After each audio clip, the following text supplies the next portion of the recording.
Hello everyone. सो कैसे हैं आप लोग।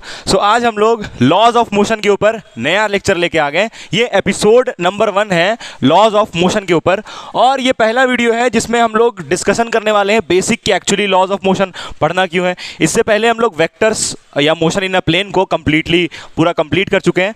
तो आइए इस लेक्चर को हम लोग स्टार्ट करते हैं। सबसे पहले डायनेमिक्स समझते हैं, उसके बाद एरिस्टोटल्स फैसिली जिसको कि एनसीईआरटी को 4 पेज में समझाया है उसको हम लोग देखेंगे। उसके बाद टाइप्स ऑफ फोर्सेज यानी कि आपका नॉर्मल रिएक्शन, टेंशन, फोर्स, ये सबको समझेंगे। फिर न्यूटन्स लॉज ऑफ मोशन यानी पहला लॉ जो न्यूटन का है उसके ऊपर न्यूमेरिकल करेंगे। पहले एक बात आपको क्लियर होना चाहिए, एफबीडी इस चैप्टर में सबसे जरूरी चीज है, फ्री बॉडी डायग्राम।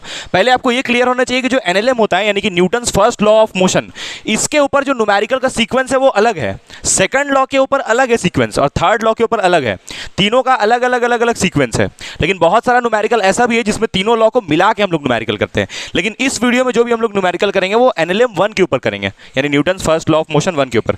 तो आइए स्टार्ट करते हैं हम लोग डायनेमिक्स से। पहले डायनेमिक्स समझते हैं, उसके बाद एक एक करके ये कंटेंट है आज का, ठीक है। चलो भाई स्टार्ट करते हैं। और पहले हम लोग थोड़ा समझते हैं डायनेमिक्स क्या होता है ना। डायनेमिक्स पता है किसी को, कोई बताएगा? डायनेमिक्स डायनेमिक्स डायनेमिक्स डायनेमिक्स बताओ क्या होता है। डायनेमिक्स क्या होता है बताओ जरा।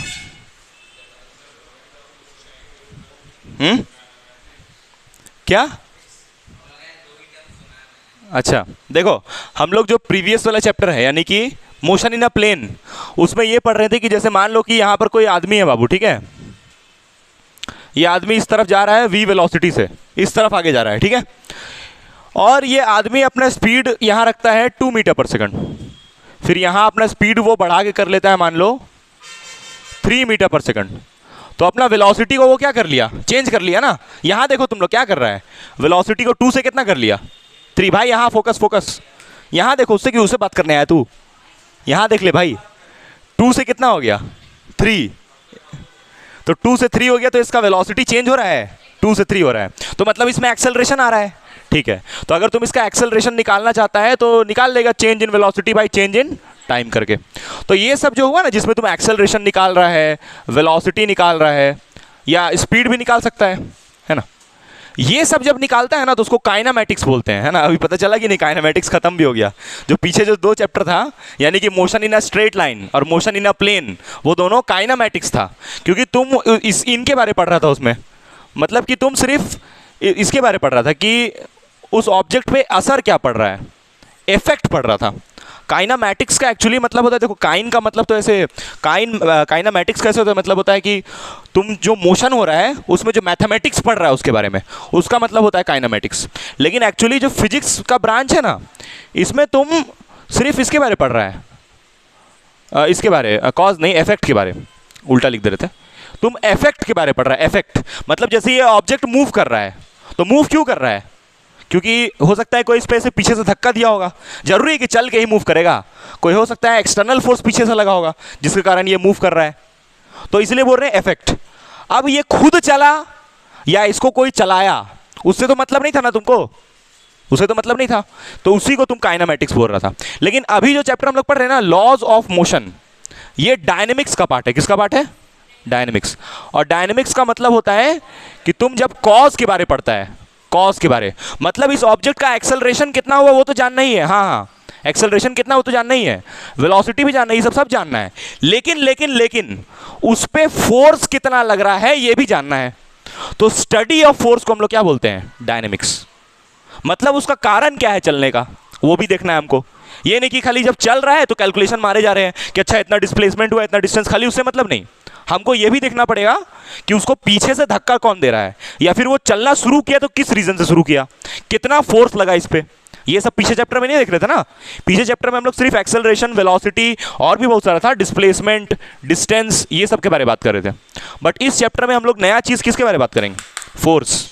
और एक्चुअली तुमको मालूम है, एकदम सच बात बताते हैं, 12th क्लास का, 12th क्लास नहीं, फिजिक्स का हर चैप्टर में फोर्स के बारे ही पढ़ाई तुम कर रहा है। अगर सही सही बोला जाए तो 12th का कोई एक भी ऐसा चैप्टर नहीं जिसमें तुम फोर्स के बारे में नहीं पढ़ेगा। Magnetic force, electrostatic force 12th में भी पढ़ेगा, हर जगह 12th का बराबर है, हर चैप्टर में फोर्स का जिक्र है। और यहाँ 11th में भी एक आध दो चैप्टर छोड़ के बाकी हर चैप्टर मतलब फिजिक्स पढ़ाई ही है फोर्स का। इसीलिए हम लोग फोर्स को इसमें नहीं पढ़ रहे थे, क्योंकि हम लोग फोर्स एक अलग चीज़ है, फोर्स को समझने के लिए पहले न्यूटन का लॉ समझना पड़ेगा। अच्छा, इसको कौन सा फिजिक्स बोलते हैं? जब तुम ये सब जो पढ़ रहा है, चाहे ये वाला पढ़ रहा है फिजिक्स, मतलब कि काइनेमेटिक्स पढ़ रहा है, या फिर तुम ये डायनेमिक्स पढ़ रहा है, ये कौन सा ब्रांच है फिजिक्स का? तो इसको हम लोग बोलते हैं क्लासिकल फिजिक्स। ये सब जितना पढ़ रहा है ना, क्लासिकल समझ में आता है? क्लासिकल क्या होता है? क्लासिकल का मतलब जैसे हम तुमको दिख रहे हैं ना खड़े, ये तो हम तुमको दिख रहे हैं क्लियरली, तो क्लियरली दिख रहे हैं ना कि हम इधर जा रहे हैं कि उधर जा रहे हैं, तो हम क्लासिकल हुए हैं। मतलब कि मेरा मास जो है बहुत बड़ा है। और जैसे तुम इलेक्ट्रॉन के बारे पढ़ाई करने लगा, छोटा पार्टिकल इलेक्ट्रॉन के बारे, तो वो क्वांटम हो गया। तो तुम जो भी 11th में पढ़ रहा है, जो भी पढ़ रहा है 11th में, फर्स्ट बुक में खास करके, बुक नंबर 1 में, उसमें सारा तुम क्या पढ़ रहा है? Classical physics. उसमें कभी इलेक्ट्रॉन के बारे, खास करके ये चैप्टर पूरा क्या है? पूरा हाईली क्लासिकल है। क्लासिकल समझती हो ना? क्लासिकल मतलब बड़ा बड़ा ऑब्जेक्ट, जैसे आदमी है, आदमी के ऊपर फोर्स, कार चल रहा है, ब्लॉक घिस रहा है, तो ये सब क्लासिकल हुआ। तो ये भी पता होना चाहिए। और ये और डायनेमिक्स का मतलब आया समझ में, है ना? अच्छा, इसमें ऑब्जेक्ट मोशन में रहेगा? ऑब्वियसली रहेगा यार, मोशन में रहेगा तब ना उस पर फोर्स लगेगा। अच्छा, इस फोर्स के ऊपर बहुत बहस है, ये वाले फोर्स के ऊपर। इस फोर्स को हम लोग बोलते हैं एक्सटर्नल फोर्स। अब भैया एक्सटर्नल फोर्स क्यों बोल रहे हैं, अभी बताएंगे। अच्छा, पहले ये पता होना चाहिए कि फोर्स कितना टाइप का होता है। कितना टाइप का होता है, कोई बताएगा? हैं? कितना टाइप का होता है फोर्स? कितना टाइप का फोर्स होता है? बहुत सारा होता है ना। मैग्नेटिक होता है, इलेक्ट्रोस्टैटिक होता है, और कौन कौन सा होता है? ग्रेविटेशनल होता है, टेंशन फोर्स होता है, स्प्रिंग फोर्स होता है, नॉर्मल फोर्स होता है। हाँ, ये भाई साहब बोल रहा है कांटेक्ट और नॉन कांटेक्ट, बिल्कुल सही बोल रहा है। लेकिन हमको उससे वो तो कांटेक्ट तुम तो क्लासिफाई कर दिया, हम पूछ रहे हैं टाइप्स ऑफ फोर्स, क्लासिफिकेशन तुम बता रहा है। कांटेक्ट नॉन कांटेक्ट तो क्लासिफिकेशन हुआ, हम पूछ रहे हैं फोर्स कितना टाइप का होता है। बहुत सारा नाम ले लिया ना, स्प्रिंग फोर्स होता है, और इलेक्ट्रिक, बार बार एक ही चीज रिपीट करेगा, इलेक्ट्रिक फोर्स फिर बोल रहा है, अभी इलेक्ट्रोस्टैटिक फोर्स, तो फिर रिपीट कर रहा है उसी बात को। तो फोर्स तो बहुत टाइप का है ना, फोर्स तो बहुत टाइप का है, लेकिन फोर्स सिर्फ 3 टाइप का है। कौन कौन सा? यहां लिखते हैं, आओ यहां लिखते हैं। ओनली सिर्फ 3 टाइप। सर बोले सर इतना सारा, वो सारा, हाँ सारा 3 टाइप में ही कवर हो जाएगा। 3 types of force, 3 types of force. Sir कौन कौन सा? अच्छा, तुम ये सोचा है कभी जीवन में कि तुम जब ऐसे खड़ा है तो पैर तुम्हारा ग्रेविटी के कारण है, तो मुंह ऐसे खींच क्यों नहीं जा रहा है ग्रेविटी की तरफ? ये सोचा है? वो सब रीजन नहीं है, उसका रीजन बताते हैं कि तुम्हारा मुंह ऐसे पटका क्यों नहीं जा रहा है, उसका रीजन बताते हैं। मात्र 3 टाइप का दुनिया में फोर्स होता है। एक होता है ग्रेविटेशनल फोर्स, और दूसरा होता है इलेक्ट्रोमैग्नेटिक फोर्स। Electromagnetic force. और ऐसे ये जो तीसरा वाला है ना, इस तीसरा वाला को हम लोग ऐसे बांट देते हैं थोड़ा सा। तीसरा वाला को 2 भाग में बोलते हैं। एक बोलते हैं स्ट्रॉन्ग न्यूक्लियर फोर्स, और एक चौथा भी कर ही लो यार, 4 पार्ट में बांट लो, 3 में मत बांटो, 4। हालांकि ये दोनों सेम बात है, मतलब नेचर सेम है, लेकिन काम दोनों का, इफेक्ट दोनों का अलग अलग है। ये चौथा होता है तुम्हारा वीक न्यूक्लियर फोर्स। तो मतलब कि 4 टाइप का हुआ ऐसे कुल मिला के, और यही 4 में सारा आ जाएगा जितना तुम पढ़ना है, जितना सब उसी में कवर हो जाएगा यही 4 में। ठीक है, तो पहले इसको लिखे टाइप्स ऑफ फोर्स, ये हुआ। ठीक है, और कांटेक्ट और नॉन कांटेक्ट के हिसाब से भी हम लोग फोर्स को भी बांटेंगे। ठीक है, और पहले ये समझते हैं भाई कि इसको एक्सटर्नल फोर्स क्यों बोल रहे हैं। ये वाले को डायनेमिक्स में जो फोर्स पढ़ना है वो एक्सटर्नल फोर्स है, क्यों? अच्छा, एक चीज हम तुमको बोलते हैं, उसको सुन के बड़ा ट्विस्ट लगेगा। किसी भी ऑब्जेक्ट को मतलब कोई भी ऑब्जेक्ट को अगर मोशन में रखना है तो उसके ऊपर एक्सटर्नल फोर्स लगाना होगा। क्या ये बात सही है? किसी भी ऑब्जेक्ट को मोशन में रखना है तो उस पर एक्सटर्नल फोर्स लगाना होगा। जैसे फॉर एग्जाम्पल, एक बच्चा भी ये चीज़ जानता है, एनसीईआरटी में लिखा है ये चीज़, कि जैसे मान लो एक टॉय कार है, तो टॉय कार जो होता है ना, खींचता है ऐसे करके, फिर छोड़ता है तो गाड़ी आगे बढ़ता है, फिर खींचेगा तो छोड़ेगा, गाड़ी आगे बढ़ेगा। तो वो बच्चा को भी मालूम है कि लगातार उसको ऐसे खींच के छोड़ना होगा, तभी वो आगे जाएगा। अच्छा, रुक क्यों रहा है गाड़ी आगे जाके? क्योंकि जमीन का जो फ्रिक्शन है वो गाड़ी को रोक ले रहा है। तो वो बच्चा ऐसे खींच के और छोड़ रहा है, तो उसको क्या प्रोवाइड कर रहा है गाड़ी को? External force. तो बच्चा को भी बात मालूम है, लेकिन ये बात गलत है फिजिक्स में। कैसे? एक साइंटिस्ट इसी बात को बोला कि किसी भी चीज़ को चलने के लिए ये चाहिए होता है एक्सटर्नल। बात तो सही है बिल्कुल। फुटबॉल भी खेल रहा है तो फुटबॉल को लगातार मारना पड़ता है तब ना आगे बढ़ता है, तो ये बात गलत कैसे है फिर? तो ये बात जो है ना, ये स्टेटमेंट अगर तुम एकदम दिल पे ले लिया कि किसी भी चलाने के लिए एक्सटर्नल फोर्स चाहिए ही चाहिए, तब तुम जितना यहाँ पढ़ाई कर रहा है वो थोड़ा गड़बड़ा जाएगा। ऐसा बोला गैलीलियो, जिसको हम लोग बोलते हैं फादर ऑफ फिजिक्स, ठीक है। वो बोला कि हम लोग इसको अलग तरीके से समझेंगे, जिसको वो नाम दिया लॉ ऑफ इनर्शिया। अभी पढ़ना है वो भी, लॉ ऑफ इनर्शिया, जिसको न्यूटन का फर्स्ट लॉ भी बोलते हैं। तो मतलब अगर तुम ऐसा बोल रहा है कि किसी ऑब्जेक्ट को लगातार चलाने के लिए एक्सटर्नल फोर्स चाहिए ही चाहिए, तो ये बात गलत है। गलत क्यों बोल रहे हैं? क्योंकि हम वहां पर एक कंडीशन अप्लाई कर रहे हैं। क्या क्या कंडीशन, कोई बताएगा? एक्सटर्नल हम बोलते नहीं चाहिए, बिना एक्सटर्नल फोर्स का भी चलेगा वो, तो क्या कंडीशन वहां अप्लाई हो रहा है, कोई बताएगा? हाँ, वहां फ्रिक्शन को हम क्या कर रहे हैं? इग्नोर कर रहे हैं। तो किताब में लिखा ये लाइन गलत है। क्यों लिखा समझ में आ रहा है? क्योंकि बुक किस बारे में बात कर रहा है? बुक किस बारे में बात कर रहा है? बुक बोल रहा है कि फ्रिक्शन वहां पर रोड में रहेगा ही नहीं। मान लो तुम फुटबॉल खरीदा, अब रोड एकदम चिकना है, एकदम स्मूथ। अब तुम एक बार फुटबॉल को किक किया तो फुटबॉल तो आगे चलते ही जाएगा, अगर फ्रिक्शन लेस मान ले तो इस बात को मानते हुए ये बात सही है, ठीक है। समझ में आ रहा है मेरी बात की नहीं? तो इसको लिखो एक बार, फिर आगे बढ़ते हैं, थोड़ा और समझाते हैं इसको।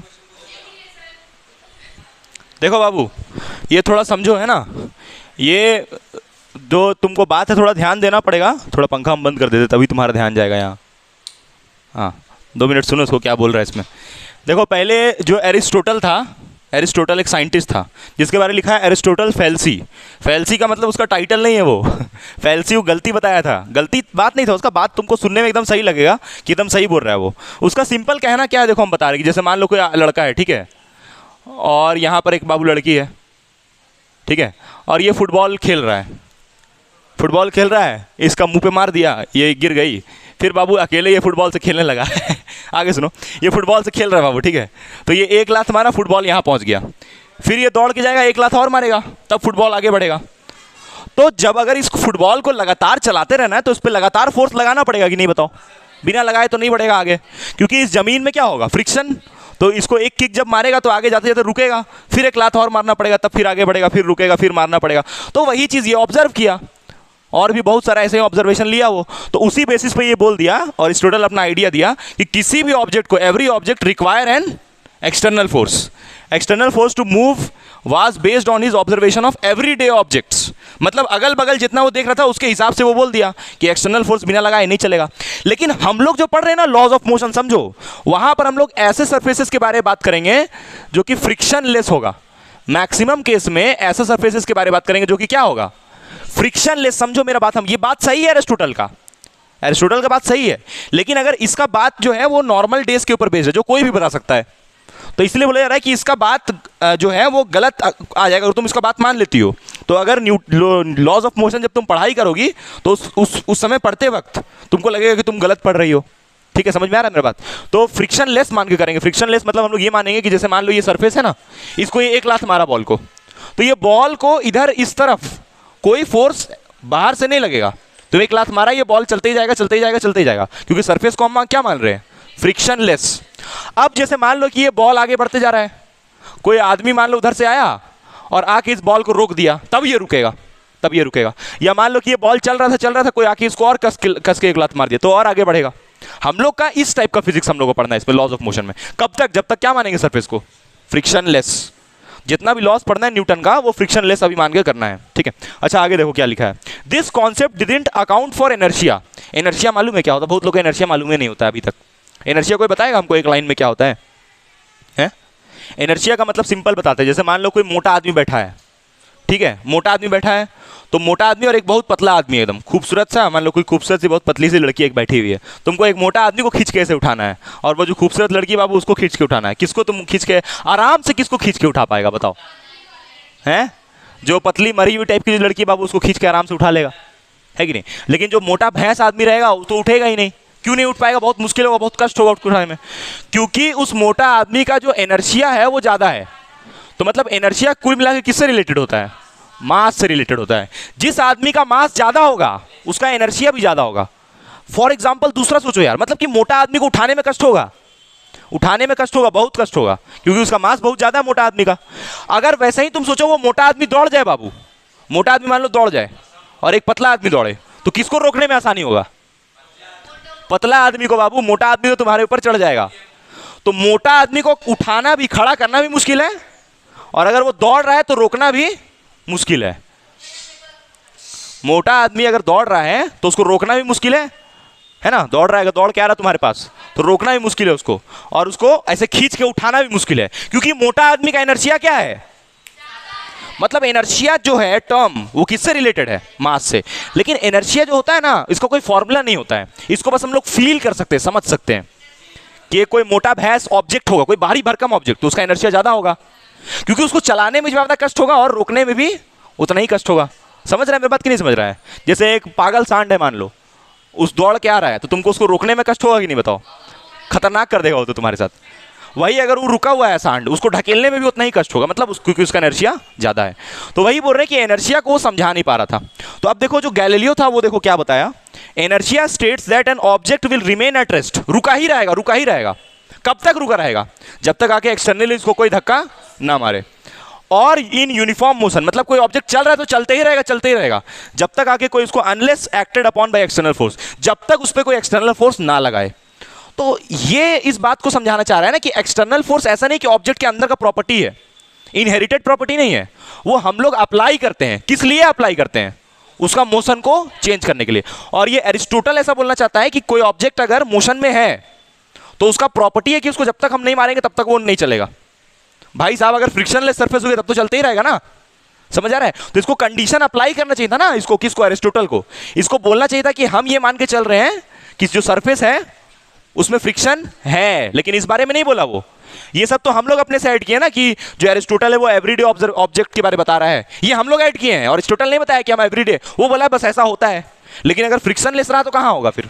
समझ रहा है मेरा बात है? क्या बोल रहा है? क्या चीज? कौन कौन चीज? कौन चीज?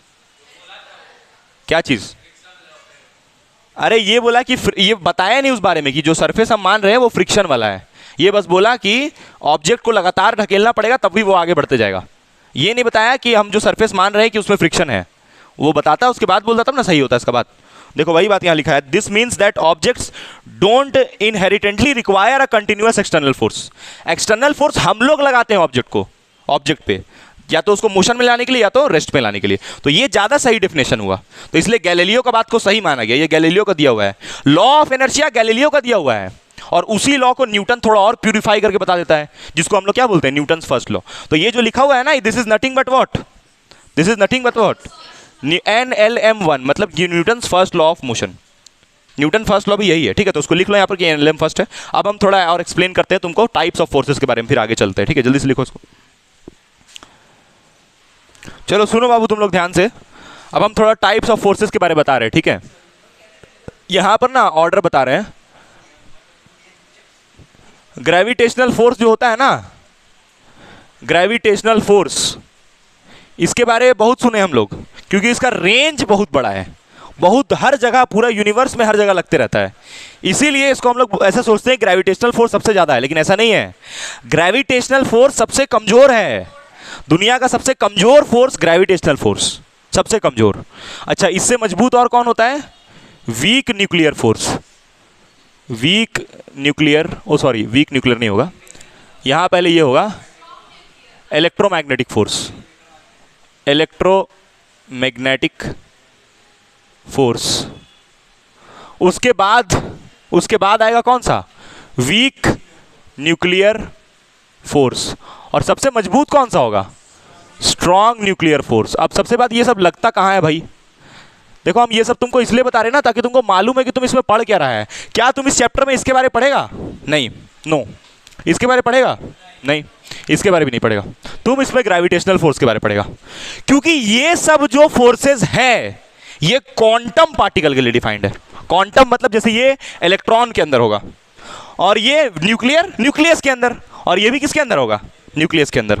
अब समझो कि ये सब आया कहां से, कैसे आया। अच्छा, इसका जो रेंज होता है, रेंज समझती हो? रेंज जैसे मान लो कि स्कूल का जो प्रिंसिपल होता है उसका रेंज कहां तक होता है? स्कूल तक होता है, उसके बाहर तो कुछ नहीं, ठीक है? अच्छा, आईएएस और आईपीएस में क्या अंतर है सबसे ज्यादा? आईएएस का जो रेंज होता है वो बड़ा रेंज होता है, लेकिन आईपीएस का जो रेंज होता है वो छोटा होता है। रेंज लिमिट, एक एरिया में, पर्टिकुलर एरिया में लिमिटेड होता है उसका रेंज। समझ में आ रहा है? ठीक वैसे ही यहां पर भी है। ग्रेविटेशनल फोर्स को तुम बड़ा इसलिए, आईएएस को तुम बड़ा इसलिए सोचता है, हालांकि ऐसा होता नहीं, दोनों में सेम होता है, लेकिन तुम आईएएस को बड़ा इसलिए सोचता है क्योंकि उसका रेंज बड़ा होता है, एडमिनिस्ट्रेटिव पावर होता है उसके पास। और आईपीएस के पास सिर्फ एक पर्टिकुलर एरिया में, छोटा रीजन में। वैसे ही जो ग्रेविटेशनल फोर्स है इसका रेंज बहुत बड़ा है, लेकिन इसका मतलब ये नहीं कि ये स्ट्रांग है, ये सबसे कमजोर है, देख सबसे पीछे है। ये जो स्ट्रेंथ लिखे हैं ना, ये फोर्स का स्ट्रेंथ लिखे हैं। अब सबसे पहले ये लगता कहाँ है भाई, ये वाला बता रहे हैं। जैसे मान लो कि हम बात किया जाए इसका न्यूक्लियस का, हीलियम का, ठीक है। तो हीलियम का न्यूक्लियस में कितना प्रोटॉन होता है? 2 प्रोटॉन होता है।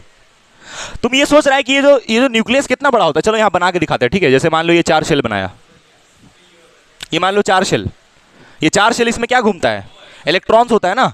हाँ, इसका 2 शेल, हीलियम का 2 होता है, ठीक है, ठीक है, मालूम है हीलियम का 2 होता है, ठीक है, ठीक है, चलो ठीक है, 2 होता है माने। इसका जो, चलो यहाँ क्लोरीन ले लेते, जाओ क्लोरीन ले लिए जाओ। अब इसमें कितना प्लस होगा? इसमें कितना प्लस होगा? 17 होगा, 17 प्लस होगा ना इसका अंदर का जो न्यूक्लियस है। अच्छा, इस इधर कितना इलेक्ट्रॉन होगा? 17, मतलब कि यहाँ पर 2 होगा, यहाँ 8 होगा, यहाँ 7 होगा, ऐसे ही होगा ना। चल ठीक है भाई। न्यूक्लियस कहाँ होता है? इतना बड़ा होता है ना, ऐसे प्लस सा दिखाते हैं, बट एक्चुअली में ये थोड़ी न्यूक्लियस है। न्यूक्लियस तो ये है, देखो न्यूक्लियस तो ये है, दिस इज न्यूक्लियस। और इसमें 17 प्लस चार्ज है। तुम कभी सोचा है कि ये 17 प्लस चार्ज एक साथ रह कैसे ले रहा है? कैसे इतना सारा प्लस चार्ज 17 एक साथ कैसे ले रहा है? क्योंकि उसमें क्या है, न्यूक्लियस के पास एक फोर्स होता है जो जबरदस्ती 17 पॉजिटिव चार्ज को जोड़े रखता है। वो लोग थोड़ी साथ में रहना चाहेगा। तो इसका समझ में है इसका यूज क्या है? अच्छा, इसका रेंज बहुत कम होता है, लेकिन 10 का पावर -15 मीटर। मतलब ये छोटा सा, देखो ऐसे ऐसे देखा है, देखो ये छोटा सा रेडियस रहेगा इसका। किसका? मतलब खाली न्यूक्लियस में ही लगेगा, और न्यूक्लियस तो बहुत छोटा होता है भाई, इसीलिए ये हम लोग को फील नहीं होता। अगर ये होता बाबू तो बहुत गजब हो जाता, तब तो इससे भी बड़ा होता है। देख रहे इससे कितना बड़ा, कितना ज़्यादा गुना बड़ा है। हाँ, मतलब कि ये टाइनी पार्टिकल्स में होता है, तो इसलिए इसके बारे नहीं। अच्छा, ये कहाँ होता है तो वीक न्यूक्लियर फोर्स? यूरेनियम का नाम सुना है? यूरेनियम का जो एटम होता है उसका न्यूक्लियस भी बड़ा होता होगा ना यूरेनियम का। जैसे इसका छोटा सा है तो उसका न्यूक्लियस भी हल्का बड़ा होता होगा। इसका एटॉमिक नंबर जहाँ तक हमको याद है तो 92 होता है, शायद 92 या 91 होता है। तो इसमें प्रोटॉन कितना होगा? 92 प्रोटॉन होगा। तो इसका न्यूक्लियस में कौन सा फोर्स लगेगा? Week nuclear force. और इसका रेंज कितना होगा? 10 टू द पावर -16 मीटर। क्या ये दोनों में ज़्यादा अंतर है? इसको वीक क्यों बोले मालूम चला? दोनों में ज़्यादा अंतर नहीं बाबू, देखो ठीक से, ये 10 का पावर -15 तो ये 16, थोड़ा सा इसका बड़ा आता है, लेकिन कहाँ लगेगा ये? यूरेनियम जैसा बड़ा बड़ा कंपाउंड में, और भी लगता है रुबेडियम, ये सब में भी लगेगा। तो ये सब के बारे क्यों नहीं बात करना आया समझ में? क्योंकि ये सब बहुत ज़्यादा स्ट्रॉन्ग है, बहुत स्ट्रॉन्ग। मतलब ये अगर 10 टू द पावर 39 है तो ये बस 10 है, 10 का पावर 1। ये 10 का पावर 39 तो ये 10 का पावर 1, इतना फर्क है। फील कराने के लिए बता रहे हैं, हमको डेटा याद नहीं है, लेकिन हाँ ऐसा ही होता है। ये 10 टू द पावर 39 तो ये 10 का पावर 1, अंतर है बाबू, कितना बड़ा अंतर है, समझ रहा है? 40 गुना, उतना बड़ा अंतर है सही में ये दोनों फोर्सेज में। लेकिन ये हम लोग को फील क्यों नहीं होता है तब? क्योंकि ये कहाँ है? न्यूक्लियस के अंदर, इसका रेंज कम है, छोटे जगह में लग रहा है। लेकिन इसका जो रेंज है वो कहाँ है? पूरा यूनिवर्स जितना प्लैनेट्स है सब में लग रहा है। इसीलिए इसके बारे में इतना पढ़ाई करते हैं। और इस चैप्टर में भी किसके बारे में पढ़ेंगे? क्योंकि हम लोग इस चैप्टर में बड़ा बड़ा ऑब्जेक्ट के बारे में बात करेंगे ना, ह्यूमन बीइंग ये सब, तो इसमें तो यही लगेगा। समझ आया कि नहीं आया? ये इलेक्ट्रोमैग्नेटिक फोर्स भी नहीं पढ़ा, इसको छोड़ दे, इसको नहीं समझ में आएगा। तो यानी ये पढ़ना है। आओ इसके बारे में थोड़ा समझते हैं, ठीक है। सबसे पहले बाबू, ये जो ग्रेविटेशनल फोर्स है ये नॉन कॉन्टैक्ट फोर्स होता है। कैसा होता है? Non contact force. अब नॉन कॉन्टैक्ट का मतलब क्या होता है? बिना टच में आए जो लगे। जैसे फॉर एग्जांपल देखो, जैसे मान लो कि ये अर्थ है, ये सन है मान लो, ठीक है, और इसके अराउंड क्या घूम रहा है? इसके अराउंड क्या घूमता है? अर्थ। हालांकि ऐसे नहीं घूमता है अर्थ, ऐसे एलिप्स के जैसा होता है, वो सब पता है ना, एलिप्स के जैसा होता है, ठीक है। तो ये अर्थ ऐसे ऐसे घूम रहा है। तो ये जो सन और अर्थ, ये दोनों के बीच में क्या लग रहा है? ग्रेविटेशनल फोर्स, जिसकी वजह से टिका हुआ है ये, ठीक है। तो क्या ये दोनों छू रहा है एक दूसरे को? नहीं। तो इसलिए इसको क्या बोल रहे हैं? Non contact. सिंपल समझना भाई। अच्छा, अब ये सब क्यों बताया जा रहा है उसका रीजन समझो। देखो, जैसे ये पृथ्वी है, पृथ्वी को थोड़ा बड़ा कर दे बाबू, ये देखो पृथ्वी को थोड़ा बड़ा कर देता हो, ये लो। यहाँ पर आदमी, अभी देखते हैं किसका कितना नॉलेज है, ये बताओ, तुम बताना बाबू। ये भी बहुत लोगों को नहीं मालूम होता है, हम देखें ये चीज़। बताओ कि जो आदमी है पृथ्वी में, वो यहाँ पर है, यहाँ पर है, एक यहाँ पर है या बाहर है? हैं? कहाँ कहाँ है आदमी? यहाँ, यहाँ या यहाँ? कहाँ है? हैं? यहाँ है। अच्छा यहाँ नहीं है ये बोल रही यहाँ नहीं है, अंदर है भाई साहब अंदर में, वो सही बोल रही है। अरे आदमी सरफेस पे होता है आदमी सर पे, अंदर थोड़ी होता है सरफेस। हाँ ठीक ठीक, तो पता है, बैठ जाओ बैठ जाओ। नहीं सही बोल रही है वो। क्या? अरे वो लोग बाबू मायोपिया, प्रेस बायोपिया या हाइपर कुछ होगा वो सब में से, समझा करो। चलो देखो कम बैक, तो आदमी कहाँ होता है? सरफेस पे होता है। अब सुनो मेरी बात, सुनो ध्यान से। ये आदमी के पास मास है, हाँ, इसका मास m मान ले, और जो पृथ्वी है इसका मास कैपिटल M मान ले। तो अब देख, ध्यान से देख, ध्यान से देख, यहाँ देखना, यहाँ देखना। अब यहाँ देख डायग्राम, आगे का डायग्राम। तुमको क्या समझा रहे, देखो समझो। ये जो पृथ्वी का ये जो सरफेस है ना, ये वाला, इसी को ऐसे खींच दो लाइन, ठीक। और यहां पर कौन खड़ा है? आदमी। तो ये आदमी पे नीचे क्या लगेगा? ग्रेविटेशनल फोर्स, जिसको mg लिखते हैं, और ये mg नीचे लगेगा। तो कभी भी ये मत सोचना कि ग्रेविटेशनल फोर्स उसके पैर पे लग रहा है, मत सोचना। ये ग्रेविटेशनल फोर्स पैर पे नहीं लगता है, ग्रेविटेशनल फोर्स पूरे बॉडी पे लगता है। फिजिक्स में बनाते हैं ऐसे उसको, उसका मतलब ये नहीं कि पूरा कहां लग रहा है, पैर में लग रहा है, पूरा बॉडी में लग रहा है। क्यों पूरा बॉडी में लग रहा है, उसका रीजन आया समझ में? तुम लोग बाबू बिल्कुल ध्यान नहीं दे रहा है। क्या कर रहा है? उससे बात करने आया तुम? उससे बात करना है तो 11 बजे फोन कर लेता, उसको फ्री रहता है ना इतना शौक है तुमको बात करने का उससे, इतना हंस हंस के बात कर रहा है, इतना टाइम दे रहा है उसको क्या। चल देख यहाँ पर, ये देख, ये आदमी और सरफेस दोनों कांटेक्ट में है, तो ये जो फोर्स लग रहा है वो कांटेक्ट फोर्स है। हाँ बस अंगूठा छाप, अभी समझाए, ये ग्रेविटेशनल फोर्स है, बनाते इसको ऐसे है, कांटेक्ट नहीं होता है। देख लिया ना, तुरंत 2 मिनट में तुम प्रूफ हो गया कि कुछ नहीं समझ पा रहा है। ये जो है, ये देखो, समझो मेरा बात समझो। बहुत लोग को ये कंफ्यूजन होता है, सोचता है कि ये जो mg सर दिखा रहे हैं ये आदमी का पैर पे लग रहा, पैर पे नहीं लग रहा, आदमी पे लग रहा। क्यों आदमी पे लग रहा? क्योंकि ये फोर्स कैसा है, मतलब कि पैर और सरफेस पे कांटेक्ट में आने से नहीं लग रहा है, ये आदमी का जो मास है और जो पृथ्वी का मास है उसके वजह से लग रहा है। क्लियर है ये बात? तो यहां लिख देते हैं #F = mg is non contact, is non contact. और ये तो नॉन कॉन्टैक्ट हो तो लग कैसे रहा है? नॉन कॉन्टैक्ट हो तो लग कैसे रहा है? Between masses. और ये मासेस कौन कौन है, चलो तुम बताओ, ये मासेस कौन कौन है जिसके बीच में mg लगता है? एग्जैक्टली, अर्थ का मास एंड इंसान का मास, ये क्लियर होना चाहिए। अब देखते हैं, चला 9th में ये बताया गया, हालांकि ये सब। चला तुम बताना बाबू दीपक, ये F = mg को और खोल के क्या लिखेगा, और एक्सपैंड करके क्या लिखेगा mg को? हैं? इस g को और क्या लिखेगा खोल के? g का वैल्यू नहीं पूछ रहे, बताओ बाबू। हाँ बोलो बोलो, बिल्कुल नहीं बाबू, Gm/r²। अब देखो, तुम देखो बाबू यहां पर, ये g के बारे क्या बताएं? Gm, ये g यहीं से आता है ना, ये m किसका मास है? पृथ्वी का। और ये g किसके बारे में बता रहा है? ग्रेविटेशनल कांस्टेंट, ग्रेविटेशन नहीं, ठीक है। तो हाँ, तो ये हो जाएगा।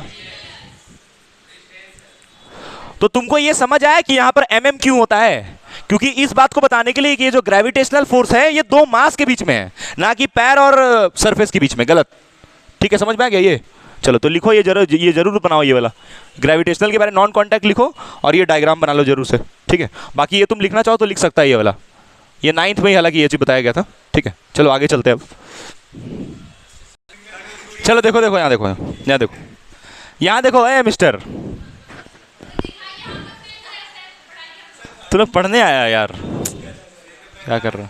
तुम गलत जगह बैठ गया, पीछे बैठ जाओ, उसके साथ मत बैठो।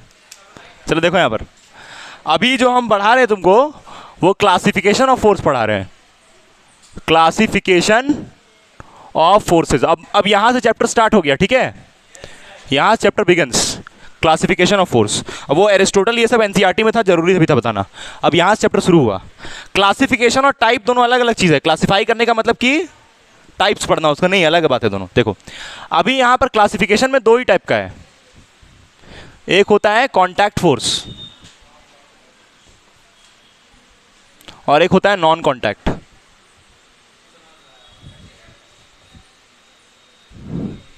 कॉन्टैक्ट और नॉन कॉन्टैक्ट। कॉन्टैक्ट फोर्स जो है वो कौन सा है? ग्रेविटेशनल। और भी बहुत सारा होता है, लेकिन तुमको इस चैप्टर में नहीं पढ़ना है। वो इलेक्ट्रोमैग्नेटिक होता है, मैग्नेटिक इलेक्ट्रिक होता है, बहुत सारा होता है, लेकिन तुमको अभी ग्रेविटेशनल ही सिर्फ जरूरत है। ग्रेविटेशनल फोर्स जिसको हम लोग किससे दिखा रहे हैं, एफ जी, या फिर है, ओ सॉरी, यहाँ नॉन कर लो और यहाँ कांटेक्ट कर लो देखो ये एफ जी या फिर डब्लू, ये दोनों ही किसका सिंबल है, ग्रेविटेशनल फोर्स का। डब्लू का मतलब वेट होता है, तुमको ये बात मालूम होगा कि फिजिक्स में वेट और मास अलग अलग होता है। डब्लू का मतलब भी फोर्स है, अरे बालक इसलिए लिख दे रहे हैं हम यहाँ पर, डब्लू का मतलब वेट है, और वेट का यूनिट क्या होता है, न्यूटन, और फोर्स का भी यूनिट क्या होता है, न्यूटन। तो weight in physics is Newton. पहली बार सुन रही हो क्या पहली बार नहीं सुन, अच्छा दूसरी बार है, हाँ मास का केजी, ठीक। अब देखो यहाँ पर कांटेक्ट फोर्स, कितना बड़ा बात बता दी, मास का केजी, वाह चलो देखो कांटेक्ट फोर्स पहला है नॉर्मल रिएक्शन, नाम सुना होगा, नॉर्मल रिएक्शन नाम सुना होगा आदर्श, तो बात करने में बिजी है।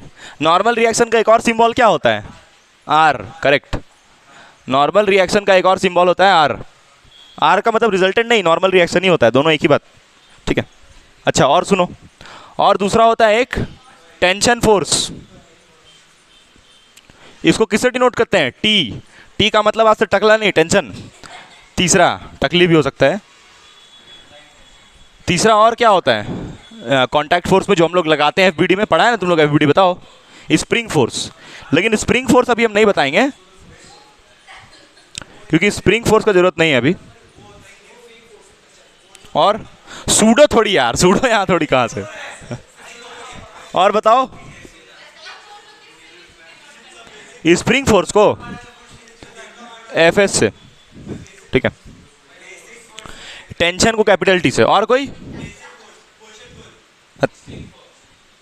इतना काफ़ी है, ठीक है। अभी हम लोग पहले इसके बारे में पढ़ेंगे, फिर ये फिर ये फिर ये तीनों के बारे में सिर्फ पढ़ना है, यही तीनों का जरूरत पड़ेगा मोस्ट प्रोबेबली। फ्रिक्शन और ये सब अभी नहीं पढ़ना है, आगे चल के बताया जाएगा, ठीक है। अभी ये तीनों के बारे में बताएंगे। क्या टेंशन, क्या चीज़ के बारे चलो देखो आगे, अब तुम लोग बैठेगा नहीं साथ साथ, बाबू तुम यहाँ से उठो प्लीज़, वहाँ चल जाओ, वहाँ मत बैठो, वहाँ मत बैठो, वहाँ चल जाओ, वहाँ जाओ, यहाँ पर मत बैठो, तुम यहाँ बैठेगा तो हंसते रहेगा, ठीक ठीक ठीक, वही बोला था, ठीक है। फिर चलो देखो, अभी हम लोग सबसे पहले बात करेंगे किसके बारे में, ग्रेविटेशनल फोर्स। और ग्रेविटेशनल फोर्स यहाँ समझा नहीं रहे हैं, ये न्यूमेरिकल के लिए बताया जा रहा है, न्यूमेरिकल के लिए, ठीक है। ग्रेविटेशनल फोर्स, ठीक है। जैसे मान लो ये सरफेस है, इसमें एक ऑब्जेक्ट है, एक ब्लॉक है मान लो, इसको ना हम लोग ये जो ऐसे बनाते हैं, और इसको नाम दिए हम लोग फिजिक्स में, क्या नाम दिए हैं, ब्लॉक। ब्लॉक का मतलब कि कोई ऐसा ऑब्जेक्ट जिसके पास मास हो, मास जैसे ह्यूमन बीइंग के पास होता है 10 kg 40 kg, उसको ब्लॉक बोलते हैं, भारी भरकम सब्सटेंस ब्लॉक। इस ब्लॉक का मास मान लो m है, ठीक है। तो इस पे नीचे क्या लगेगा, ग्रेविटेशनल फोर्स mg, ये mg ऐसे नीचे लगेगा इसके ऊपर। अब मान लो इसी ब्लॉक को हम ऐसे कर दें, एक इंक्लाइंड प्लेन के ऊपर रख दें, तब उस पे ग्रेविटेशनल फोर्स कहाँ लगेगा, नीचे, ऐसे mg लगेगा। मतलब एक बात समझ में आया कि ग्रेविटेशनल फोर्स हमेशा सीधे होगा, बात सही भी है। अच्छा ये सीधे होने का क्या मतलब है, इसके बारे में थोड़ा देख लेते हैं। यहाँ पर आओ, यहाँ पर देखते हैं, आइए यहाँ पर देखते हैं, आइए देखो, ये अर्थ है, पृथ्वी पे जो तुम्हारा ये जो सेंट्रीफ्यूगल फोर्स है ना mg, वो हमेशा किधर होता है, टुवर्ड्स द सेंटर, मतलब ऐसे होता है, ठीक है। जैसे मान लो ये आदमी यहाँ खड़ा है तो mg नीचे, अब मान लो ये आदमी ऐसे हो गया तो भी mg कैसे होगा, नीचे ही होगा, आदमी के हिसाब से नहीं बदलेगा वो। किधर किधर भाई साहब, तभी परपेंडिकुलर लगेगा, ये लो परपेंडिकुलर लगेगा, ठीक है, गिरेगा थोड़ी। ऐसे ही तो टिका हुआ है ना इंसान, ग्रेविटी क्योंकि सेंटर की तरफ लग रहा है तो इंसान को खींचे हुआ है, ये समझ में आया, ठीक। अब हाँ बोलो, तुमको एक बात ये मालूम भी होगा कि जो पोल्स होता है वहां पर ग्रेविटेशनल फोर्स सबसे ज़्यादा होता है और यहाँ पर थोड़ा कम होता है। यहाँ पर 9.8, यहाँ पर जी का वैल्यू बता रहे हैं, और यहाँ जी का वैल्यू यहाँ पर सबसे ज़्यादा और यहाँ पर सबसे ज़्यादा 10 होता है। ठीक है, हैं? उसके बारे में पढ़ना है, उसके बारे में पूरा चैप्टर बना हुआ ग्रेविटेशन कि यहाँ पर 9.8 कैसे है, यहाँ 10 कैसे है, इसके ऊपर पूरा चैप्टर बनाया गया ग्रेविटेशन कि आखिर ये जी चेंज कैसे कर रहा है। ठीक है, पढ़ना है 11th में ही। ये समझ में आया कि ये कैसे बनाते हैं mg। ठीक, और ये mg को ही हम लिख रहे हैं fg। ठीक है, या फिर क्या लिखते हैं उसको और w। चलो बस इतना ही इसके बारे, ग्रेविटेशनल के बारे। और ये नॉन कॉन्टैक्ट है, नॉन कॉन्टैक्ट, इसलिए देख यहाँ से खींच रहे हैं, यहाँ से नहीं खींच रहे हैं। मतलब ये जो mg है ये इस वाले इंक्लाइन प्लेन और इस ब्लॉक के बीच में लग रहा है, क्योंकि इसका मास है और इसका भी मास है। सही बात बोले अभी हम, सोच लो, फिर से रिपीट करते हैं। ये जो mg है वो इस वाले इंक्लाइन प्लेन और इस वाले ब्लॉक के बीच में लग रहा है। तो पृथ्वी और मास के बीच में कांटेक्ट चल रहा है ना यहाँ पर। ठीक है, चलो अब हम लोग नेक्स्ट के बारे में बात करेंगे, ये नॉर्मल रिएक्शन। ये हो गया, लिख लिया? ये नहीं लिखो तब जल्दी। चलो एक इसी ग्रेविटेशनल से रिलेटेड एक चीज़ पहले बता दें, है ना, जो बहुत यूज़ होगा। जैसे ये ऐसे इंक्लाइन प्लेन था, ठीक है, और इसमें ऐसे ब्लॉक था मास m का। अब जो वेक्टर नहीं पढ़ा है, खास करके रिजोल्यूशन ऑफ वेक्टर, इस चैप्टर में बहुत कष्ट होगा उसको, रिजोल्यूशन जो नहीं पढ़ा है। तुम लोग पढ़ा है, देखने से लग रहा है। यहाँ पर मान लो एंगल थीटा दिया है, अब यहाँ पर हम ऐसे क्या दिखाते हैं mg, ठीक, और इस वाले पे हमको ये जो mg है इसका रिजोल्यूशन करना है। क्या करना है mg का? कैसे होगा? यहाँ ऐसे लाइन खींचेंगे हम लोग और यहाँ पर एंगल क्या मार्क कर देंगे? थीटा। तो अगर इधर थीटा है तो इस तरफ हो जाएगा mg cos थीटा, और इस तरफ क्या होगा? अब इसको ना एक हम लोग कॉन्सेप्ट ही बना दिए, कॉन्सेप्ट नहीं है ये कॉन्सेप्ट, कि जब भी मेरे पास ब्लॉक वाला आए कोई भी प्रॉब्लम, न्यूमेरिकल आए कोई भी, तो हमेशा जो साइन थीटा है वो हॉरिजॉन्टल कंपोनेंट होगा और ये जो mg cos थीटा है वो वर्टिकल कंपोनेंट। दिख रहा है ना? बोलो। हाँ हाँ,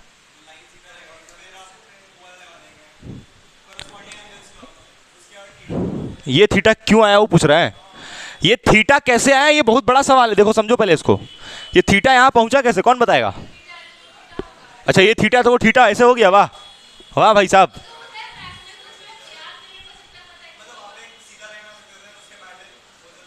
नहीं नहीं नहीं नहीं, थीटा यहीं बनेगा, लेकिन कैसे बनेगा वो भी हम बताते हैं। देखो मैथ्स यूज होगा, देखो यहाँ पर थोड़ा, और जरूरी भी है, ऐसा नहीं कि फर्जी रीजन, जरूरी है जानना। क्यों? आगे पढ़ाई के लिए बहुत जरूरी है। तुमको मालूम कैसे चलेगा थीटा कहाँ बन रहा है, कब नहीं बन रहा है? देखो बता रहे हैं, जैसे ये थीटा है तो यहाँ पर इस मास m में ऐसे है और ये लाइन ऐसे खींचा हुआ बाबू mg, तो ये वाला एंगल अगर थीटा है तो ये एंगल कितना होगा? 90 डिग्री। और ये एंगल थीटा, अच्छा तुमको एक बात मालूम होगा, sum of angles of a triangle is 180 degree, ASP angle sum property. तो अगर ये 90 है थीटा, तो ये वाला क्या होगा? 90 minus 90 degree minus theta. Clear है? कोई डाउट है बताओ? तब ना इसको जोड़ेगा, इसको जोड़ेगा तो थीटा प्लस ये वाला 90, उसके बाद प्लस ये वाला कितना 90 माइनस थीटा, ये कटेगा तो कितना आएगा? तो मतलब ये सही कर रहे हैं बिल्कुल। अब हम क्या किए, यहाँ से ऐसे लाइन खींच दिए अपने मन से। ठीक है ठीक है ठीक है। अच्छा ये पूरा एंगल कितना है इधर वाला?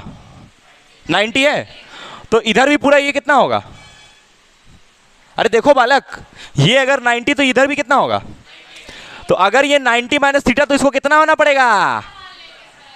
कैसे अभी बता रहे हम, किसके बारे थीटा बोले? देख लो इसके बारे, दिस इज थीटा। अच्छा वो ये मार्कर लेके आने तो समझाने में जान निकल जाता। देखो ये अच्छा वो ये थीटा, मतलब अच्छा हो गया बरो, थीटा ये है। ठीक है, अब कैसे है थीटा? देखो ये वाला एंगल कितना लिखे हम यहाँ पर? 90 डिग्री माइनस थीटा। ठीक है, तो इन दोनों को जोड़ दो, ये दोनों को, तो इन दोनों को जोड़ोगी तो 90 degree minus theta plus theta कटेगा तो कितना आएगा? मतलब ये पूरा एंगल कितना होना चाहिए? 90 होना चाहिए ना, तो इसके लिए इसको थीटा लेना पड़ेगा। तो वही तो देखो किया, यहाँ थीटा ले लिए, तो मतलब ये वाला कितना होगा? समझ आया कि नहीं आया? बोलो। चलो ठीक, क्या नहीं आया? आ गया। अब कोई बालक बोलेगा सर हम तो इसी को लेके करेंगे, बोलेगा सर हम तो इसी को मान लेंगे थीटा। आप थीटा यहाँ लिए ना, हम यहाँ ले लेंगे 90 माइनस थीटा। मतलब वो बोला कि हम यहाँ बनाना ही नहीं चाहते हैं, हम ये जो 90 माइनस थीटा है उसी हिसाब से करना चाहते हैं, तो उसका भी वही आएगा। देखो मेरा इस तरफ क्या आ रहा है, mg साइन थीटा, इस तरफ क्या आ रहा है।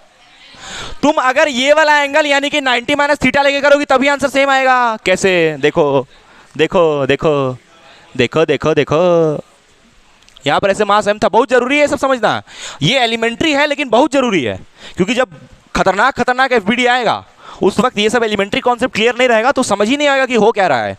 समझ रहा है, ठीक है। देखो यहाँ पर ये बेसिक बहुत जरूरी। देखो यहाँ पर ये mg ऐसे है, ठीक है भैया, ये एंगल कितना है, ठीक है। अब ये mg अगर इधर जिधर थीटा बन रहा है तो तुम लोग को बताए थे ना ये कॉन्सेप्ट, जिस तरफ थीटा बनता है उस तरफ कॉस थीटा, और जिस तरफ थीटा नहीं बनता है उधर, ये बताया गया बहुत पहले ही। तो इस तरफ थीटा बन रहा है तो इधर क्या लेंगे, mg cos थीटा, थीटा कितना है, ठीक है। और ये mg cos थीटा के परपेंडिकुलर क्या होगा, इस तरफ थीटा नहीं बन रहा है तो इस तरफ हो जाएगा mg साइन 90 डिग्री माइनस ये mg cos थीटा, लेकिन यहां तो ये आ रहा है तो मैथ्स का छोटा सा प्रॉपर्टी यूज करेंगे। क्या प्रॉपर्टी होता है, देखो यहां पर लिख रहे हैं, साइन 90 डिग्री माइनस थीटा कितना होता है, cos थीटा, और cos 90 डिग्री माइनस थीटा कितना होता है, साइन थीटा। तो वापस देखो वही नहीं आ जाएगा, ठीक से देखो, साइन 90 माइनस थीटा, तो इसको फिर हम लोग लिख सकते हैं mg cos थीटा, और ये वाले को mg साइन थीटा। तो तुम चाहे ये थीटा लो, तुम चाहे ये थीटा लो, आंसर सेम आएगा। देखो वापस mg cos थीटा आ गया और यहां पर वापस mg साइन थीटा आ गया। नहीं समझ में आ रहा है, आया पक्का कि झूठ का, ये प्रॉपर्टी छोटा सा यूज किए, और ये अभी के लिए जरूरी नहीं बोल रहे, कॉन्सेप्ट आगे के लिए बहुत जरूरी है। एक चीज रट लो एकदम दिमाग में, सर ये थीटा था तो यहाँ थीटा कैसे आया, तुमको पता है ये थीटा भी यहीं तक नहीं, कभी कभी ऐसा करेंगे ना कि ये लाइन खींच के यहाँ थीटा बना देंगे, मतलब ऐसा करेंगे, देखो ये जैसे ये इंक्लाइन प्लेन, यहाँ एंगल कितना है, तो हम क्या करेंगे, ये जो मास m है इसके ऊपर ऐसे लाइन खींचेंगे और ऐसे लाइन खींचेंगे और यहाँ क्या बना देंगे, तो ये थीटा यहाँ कैसे पहुंचा, तो जैसे स्टेप बाय स्टेप हम बताए ना ये थीटा यहाँ पहुंचा, वैसे ही स्टेप बाय स्टेप ये थीटा भी यहाँ पहुंचा, इसका भी लॉजिक है ये थीटा यहाँ पहुंचने का, समझी। तो ये जब यूज होगा उस वक्त बताएंगे, हालांकि अभी भी समझा सकते हैं लेकिन अभी आगे बढ़ते हैं। ये थीटा यहाँ पहुंचा, उसका स्टेप्स है जिसको बोलते हैं, समझ गया। तो थीटा कहीं भी बनाओ तो ऐसे अंदाजी नहीं, और वो जो मैथ्स का उसका प्रॉपर्टी भी नहीं कि alternate interior angle, vertically opposite, इस तरीके से करके पहुंचना है, इस तरीके से। क्लियर है, चलो इसको बना लो जल्दी से ये डायग्राम्स, उसके बाद हम लोग चलते हैं नॉर्मल रिएक्शन पे, सॉरी ये हाँ नॉर्मल रिएक्शन पे, इसके बाद नॉर्मल रिएक्शन के बारे में पढ़ते हैं, ठीक है। बना लो ये सब डायग्राम्स, ये वाला लिखने की जरूरत नहीं, तो अंडरस्टूड है।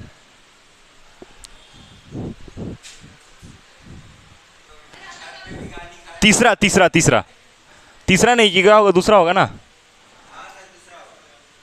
Normal reaction.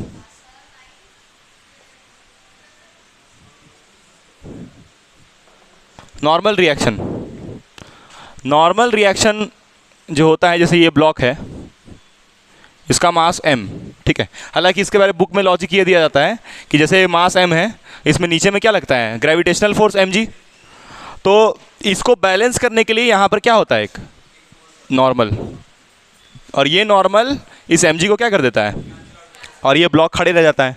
मतलब ये मतलब मालूम चला कि हम लोग खड़े इसलिए हैं क्योंकि नॉर्मल रिएक्शन लग रहा है। अब ये लगाता कौन है भाई, अच्छा ये mg कौन लगा रहा है, पृथ्वी लगा रहा है, पृथ्वी लगा रहा है, मतलब ग्रेविटेशनल फोर्स, पृथ्वी नहीं लगा रहा, सॉरी ग्रेविटेशनल फोर्स।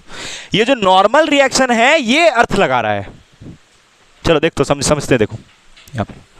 अच्छा एक बात बताओ, नॉर्मल रिएक्शन और ग्रेविटेशनल दोनों सेम टाइप का फोर्स है या अलग अलग है, अलग अलग है, अलग अलग, बिल्कुल अलग अलग है, क्योंकि ये नॉर्मल रिएक्शन एक कांटेक्ट फोर्स है, नॉन कांटेक्ट। अब देखो समझो क्या, न्यूटन का थर्ड लॉ क्या बोलता है, हाँ तुम अभी जितना हंसेगा आगे चल के उतना रोएगा, यही है ना, यही है ना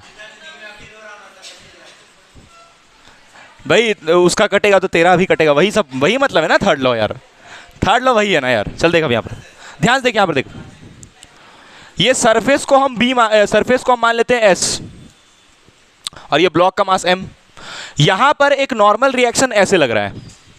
अच्छा एक बात बताओ, जैसे हम यहाँ पर खड़े हैं तो हम सरफेस पे एक फोर्स लगा रहे हैं, बिल्कुल लगा रहे हैं। तो सरफेस भी मेरे ऊपर पलट के एक फोर्स लगा रहा है, और जो सरफेस पलट के मेरे ऊपर लगाया उसी को क्या बोल रहे हैं, एन, नॉर्मल रिएक्शन। तो मतलब हम भी क्या लगा रहे हैं, एक नॉर्मल रिएक्शन हम भी लगा रहे हैं सरफेस के ऊपर।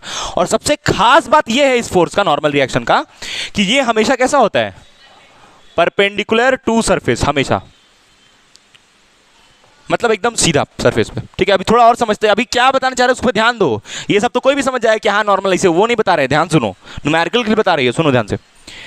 ये नॉर्मल रिएक्शन आदर्श बताएगा, ये नॉर्मल रिएक्शन सरफेस लगा रहा ब्लॉक पे या ब्लॉक लगा रहा सरफेस पे? ये नॉर्मल रिएक्शन सरफेस लगा रहा है ब्लॉक पे, बिल्कुल सही। ये जो नॉर्मल रिएक्शन ऊपर वाला है इसको बोल देते हैं, चलो नॉर्मल रिएक्शन अपवर्ड्स वाला। ये जो ऊपर वाला है इसके बारे में, इसको मान लो n1 और ये वाले को मान लेते हैं n2। तो ये n1 कौन सा है, normal reaction applied by surface on block, surface on block. और n2 ग्रेविटेशनल नहीं है, ब्लॉक लगाया जो सरफेस के ऊपर, क्योंकि every action is equal and opposite reaction. तो ये भी पलट कैसे लगा। लेकिन जब भी तुम एफबीडी बनाता है, एफबीडी समझता है, फ्री बॉडी डायग्राम, जो पढ़ाई करना हम लोग को मेन मुद्दा जो चैप्टर का, फ्री बॉडी डायग्राम, हम लोग हमेशा हर सवाल में, हर न्यूमेरिकल में ये वाला नॉर्मल दिखाएंगे, ये वाला नहीं दिखाएंगे। हमेशा कौन सा दिखाएंगे, ये वाला। मत, क्योंकि हम लोग पढ़ाई सरफेस के बारे नहीं करना चाहते हैं, इस वाले ब्लॉक के बारे करना चाहते हैं। यहां पर जो आदमी खड़ा है उसके बारे ना करोगी, आदमी कौन है, ब्लॉक। तो यानी कि इसलिए जो हम लोग नॉर्मल दिखाएंगे वो ये ऊपर वाला दिखाएंगे। ठीक है, यहां पर भी नॉर्मल कौन सा वाला है, यही वाला है। ठीक है, तो n2 का मतलब है नॉर्मल रिएक्शन। अच्छा, इस नॉर्मल रिएक्शन को n से भी डिनोट करते हैं, r से भी डिनोट करते हैं, है ना। बहुत सारा बुक में r से दिखाया है, तो गड़बड़ाना नहीं, नॉर्मली है वो भी। अच्छा, इसका SI यूनिट क्या होगा बताओ बाबू, इसका SI यूनिट क्या होगा, नॉर्मल रिएक्शन फोर्स का है न्यूटन होगा, क्योंकि ये भी एक फोर्स है ना, तो फोर्स है तो न्यूटन होगा ही। ठीक है, normal reaction by block on surface, दोनों अलग अलग चीज है। ये normal reaction by block on surface है, ब्लॉक लगाया सरफेस पे। ठीक है, ऐसे परपेंडिकुलर एकदम। बोलो,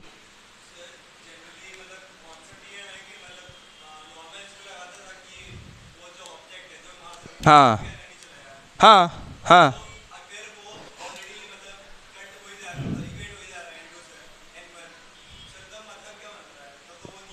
ये भी एक बड़ा अच्छा सवाल है कि सर जब ये n1 ऐसे लगाएं, अच्छा नीचे में क्या लग रहा होगा, mg लग रहा होगा। क्या ये mg यही n2 वाला है, ये mg तो ग्रेविटेशनल फोर्स है, ये mg और n2 एक ही बात नहीं है, समझ रहे हैं मैं बात। तो फिर ये जो, अगर ये नॉर्मल ऐसे लगा और ये वाला ऐसे लगा, तो ये वाला तो इसको कैंसिल कर ही रहा है ना, तब ये mg का क्या जरूरत पड़ा तब, मतलब अगर ये दोनों एक दूसरे को कैंसिल कर ही दिया तब तो ये मर जाना चाहिए ना। तब यहाँ फिर ये दिखाते क्यों हैं इनको, जब ये n1 n2 कैंसिल ही हो जाता है, बराबर होता है दोनों एक दूसरे के, इक्वल एंड अपोजिट, मतलब ये ऊपर ये नीचे, तो कैंसिल हो ही जाता है, तब तो ऑब्जेक्ट नीचे धंस जाना चाहिए ना, क्योंकि यहाँ पर mg लग रहा है, क्योंकि mg को कैंसिल करने वाला कोई नहीं बचा ऊपर में। समझ रहा है मेरी बात क्या बोल रहे हैं। यहाँ पर जैसे ये कौन सा दिखा रहे थे हम, नॉर्मल जो सरफेस लगाया ब्लॉक पे, सिर्फ वही वाला दिखा रहे थे। और एक और जो नॉर्मल होता है इसे वाला, उसको तो हटा दिए, उसको हटा के ये समझा रहे थे ना। लेकिन इस हिसाब से इसको देखने से तो लग रहा है ये दोनों कट गया और ये mg खाली बच गया, तो ब्लॉक अंदर चलना चाहिए। इसका रीजन बताएंगे तुमको हम, ठीक है। नेक्स्ट क्लास जो आएगा 5 मिनट लगेगा उसको, 5-10 मिनट समझाने में, है ना। अभी हम टेंशन समझाते हैं। बाकी हाँ इसका रीजन है, ये तो कटना चाहिए ना, बट ये नहीं है। पहले तुम दिमाग में ये बिल्ड कर लो कॉन्सेप्ट कि लॉजिक यही है कि n और mg कैंसिल होगा, ब्लॉक रेस्ट पे होगा। लेकिन क्वेश्चन ये तो ये n2 कहाँ गया भाई, फिर उसके बारे में बताएंगे हम, ठीक है। नेक्स्ट क्लास में, नेक्स्ट क्लास जो होगा उसी में पहले ये एक्सप्लेन कर देंगे। अभी हम बताते हैं तुमको टेंशन के बारे में, ठीक है। चलो टेंशन फोर्स स्टार्ट करते हैं, ये बना लो बाकी। अच्छा एक और चीज़ बता दें कि एक और चीज़ देख लो यहाँ पर, जैसे मान लो ये इंक्लाइन प्लेन है, इसको इंक्लाइन प्लेन बोलते हैं क्योंकि ये थीटा एंगल ऊपर होता है, ठीक है। अब जितना इसको बढ़ाएगा इंक्लाइनेशन उतना बढ़ेगा। मान लो यहाँ पर मास m ऐसे है, ये मास m ऐसे है, तो ये जो नॉर्मल है ना वो इस सरफेस के क्या है, परपेंडिकुलर। अभी सरफेस ये है या फिर ये है, ये सरफेस है, तो ये जो नॉर्मल रहेगा वो कैसे होगा, ऐसे हो जाएगा। मतलब सर्फ इसके साथ साथ घूम जाएगा। लेकिन mg अभी भी कैसा रहेगा, अभी भी सीधा रहेगा। समझ आया? क्योंकि mg सरफेस के हिसाब से नहीं हो रहा है, mg तो पृथ्वी लगा रहा है ना, तो इसलिए mg कभी नहीं बदलेगा। लेकिन नॉर्मल रिएक्शन का डायरेक्शन चेंज होगा, चेंजेबल है नॉर्मल रिएक्शन। समझ आया? तो अब ऐसे काम कैसे चलेगा भाई? अब ये नॉर्मल और mg कैसे बैलेंस हो रहा है? अब ये जो mg ऐसे है ना, तो mg को सामने में बैलेंस करने वाला कोई है भाई साहब? mg को नीचे, mg जो ऐसा लग रहा है ये क्या कर रहा है, इस ब्लॉक को नीचे खींच रहा है। तो अभी mg को बैलेंस करने वाला कोई है सामने?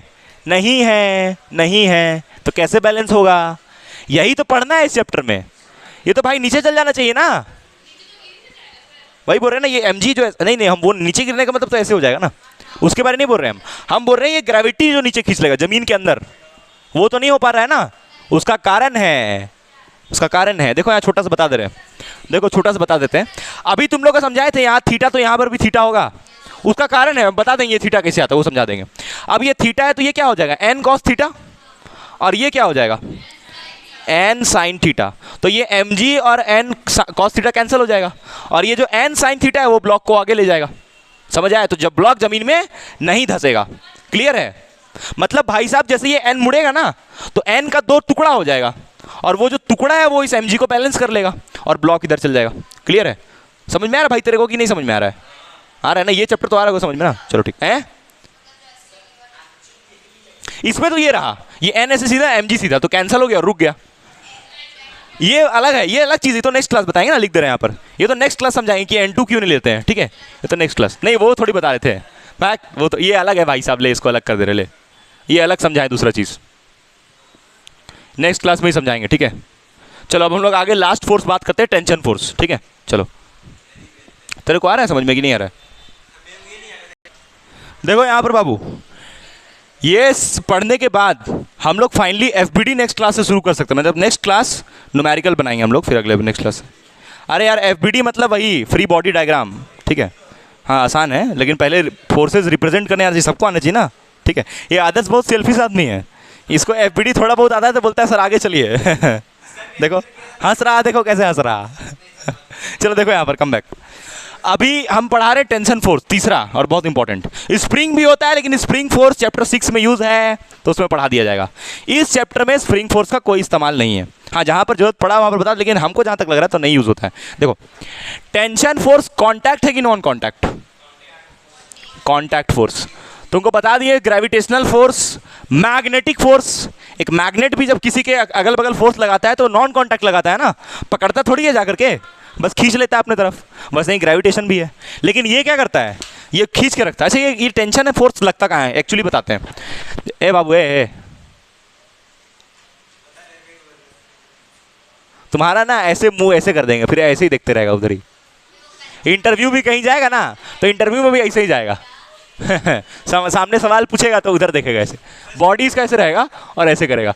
फिर जब चेयर लगाएगा ना बाबू ऐसे, तब चेयर लगा के फिर ऐसे घूमेगा, तो ऐसे हो जाएगा, फिर ऐसे देखेगा चल देखिए यहाँ पर टेंशन फोर्स जो है, सुनो मेरी बात, जो टेंशन फोर्स है वो एक्चुअली है कहाँ पर? तो जब हम लोग कपड़ा सुखाते हैं तो कपड़ा सुखाने में जो रस्सी रहता है ना, उसी के बारे यहाँ पर बोल रहा है, और कुछ नया चीज़ नहीं है। जैसे देखो ये वाले में, ये पहला वाला देखो, ये ब्लॉक है, इस ब्लॉक को यहाँ पर ये सपोर्ट इसको बोलते हैं। ठीक है, इससे हम लोग ऐसे करके टाई कर दिए, बांध दिए। तो ये जो ब्लॉक है ये इस तरफ जाने चाह रहा होगा, लेकिन यहाँ जो टेंशन है ना उसको रोके हुआ होगा। अब ये जो एरो दिखा रहे हैं किसका दिखा रहे हैं? टेंशन का। तुमको ऐसा लग रहा होगा कि ये जो टेंशन फोर्स है ब्लॉक को ऐसे खींच रहा है, बट ऐसा नहीं होता है। ये टेंशन जो होता है दोनों तरफ से लगता है, मतलब ऐसे भी वैसे भी। अब मान लो कि ये ब्लॉक को तुम बहुत तेजी से खींचेगा तो यहाँ बीच से ये टूट जाएगा रस्सी, मतलब कुछ रस्सी इसके पास रह जाएगा और कुछ इसके साथ टाई रह जाएगा। समझ में आया कि नहीं आया? यहाँ बीच से ये रस्सी टूट जाएगा। क्या? वही तो बता रहे हैं कि टेंशन फोर्स जो, जैसे देखो याद करो तुम नॉर्मल रिएक्शन कैसे दिखा रहा था, ऐसे दिखा रहा था क्योंकि ऊपर लग रहा था, बट टेंशन में वैसा कॉन्सेप्ट ही नहीं है। टेंशन जब कहीं भी लगता है ना, रस्सी में लगता है पहले तो तुम ऐसे दिखाओ, दोनों का मतलब क्या होगा? टेंशन, और उसको टी से क्या, हाँ पूरा जो स्ट्रिंग है उसमें सेम रहेगा। अभी समझो बदलेगा कब टेंशन, वो बताते हैं। देखो अभी देखो डायग्राम नंबर बी, यहाँ पर देखो वही वाला कपड़ा सुखाने वाला, यहाँ पर तुमको कपड़ा सुखाना है बाबू, ये रस्सी लगा हुआ है। ठीक है, तो यहाँ पर जितना टेंशन होगा मान लो टी, तो यहाँ भी क्या होगा? टी। यहाँ भी कितना होगा? टी। ठीक है, अच्छा इस पे आओ जरा, इसको बोलते हैं मासलेस पुली। पुली होता है ना वो वाला, वही वाला है। अब जब भी सवाल में ऐसा तुम्हारा जितना भी तुम पढ़ेगा सब में मासलेस पुली रहेगा, मतलब इसका मास के बारे में बात नहीं करेंगे। बाकी एचसी वर्मा का जो क्वेश्चन सब है उसमें पुली को भी मास लेने बोला है, तो एचसी वर्मा तो खैर तुम्हारा अभी अभी फिलहाल औकात के बाहर। अभी यहाँ पर ये जो पुली, ये जो है रस्सी तुमको दिख रहा है, ये रस्सी का यहाँ टेंशन कितना, टी, तो इस रस्सी में भी कितना होगा, टी, मतलब पूरे रस्सी में कितना है, T T T T T. तुम चाहो तो टेंशन को ऐसे भी दिखाओ, कोई दिक्कत नहीं, एक ही बात, ठीक। अब यहाँ आओ, ये नहीं, इस पे आओ पहले, ये वाला, इसमें टेंशन कितना होगा, 0, क्योंकि ये रस्सी तो एक ही और छोर बंधा हुआ ना, एक तो खुला हुआ है, तो इसमें टेंशन 0, ठीक है। अच्छा इसमें आओ, अब यही मेन समझना है ये वाले में, यहाँ पर ये तीनों का मास क्या है, तीनों का मास, अच्छा इसमें भी दोनों का मास क्या था, लेकिन उससे मतलब नहीं, ये लोग तो ऐसे ना, एक्चुअली में देखो ये लोग ऐसे है ना, एक्चुअली में तो ये लोग ऐसे है ना, बीच में तो कोई नहीं आ रहा है, तो टी, जहां बीच में कोई दूसरा आया तब टेंशन चेंज करना। जैसे ये M1 है और ये M2 है, इसके बीच में यहां पर मान लो T1, तो यहां भी कितना होगा, लेकिन अब तो यहां पर दो अलग ऑब्जेक्ट आ गया, तो अब रस्सी बदल चुका, अब यहां पर तुम टेंशन लेगा T2, तो इधर कितना लेगा, T2, मतलब दो ऑब्जेक्ट के बीच में जो टेंशन होता है वो सेम होता है, लेकिन फिर जैसे ऑब्जेक्ट चेंज हुआ तो टेंशन भी क्या होगा, चेंज होगा। समझ आया कि नहीं आया, बोलो भाई। वही बोल रहे हैं कि स्ट्रिंग चेंज हो गया, भाई देखो ऑब्जेक्ट भी तो चेंज हुआ, ये दोनों M1 M2 था, अब M2 के साथ M3 आ गया तो ऑब्जेक्ट बदल गया ना, या ऐसा बोल लो स्ट्रिंग बदल गया। यहां पर ये दोनों के बीच में ये रस्सी है, लेकिन इन दोनों के बीच में अलग रस्सी है, तो उसका टेंशन भी क्या होगा, क्यों, क्योंकि ये मास तीनों का क्या है, अलग अलग। अगर मास सेम हुआ तब, मास सेम हुआ तब, मान लो M M M रहा तो M M M रहा तो T T T होगा, ठीक है, लेकिन मास अलग अलग है इसलिए T1 और यहाँ T2। बोलो क्या बोल रहा है, हाँ टेंशन का मतलब वही होता है, खिंचाव वाला फोर्स। हाँ तो मतलब फिर भी रस्सी ऐसे टाइट बंधा हुआ है ना, जैसे मान लो कि तुम्हारा घर में जो रस्सी रहता है, जैसे ये वाला देखो, ये दो एंड पे बंधा हुआ है, तो टेंशन तो अभी भी है ना। अब मान लो तुम कपड़ा ज़्यादा वजन का ला के घाट दिया, तब हो सकता है कि टूट जाए रस्सी, ये समझ में आया। तो अब हम लोग नेक्स्ट क्लास ये सब जो पढ़े हैं इसको अप्लाई करके न्यूमेरिकल में देखेंगे, ठीक है। चलो थैंक यू। क्या कुछ पूछ रही हो क्या?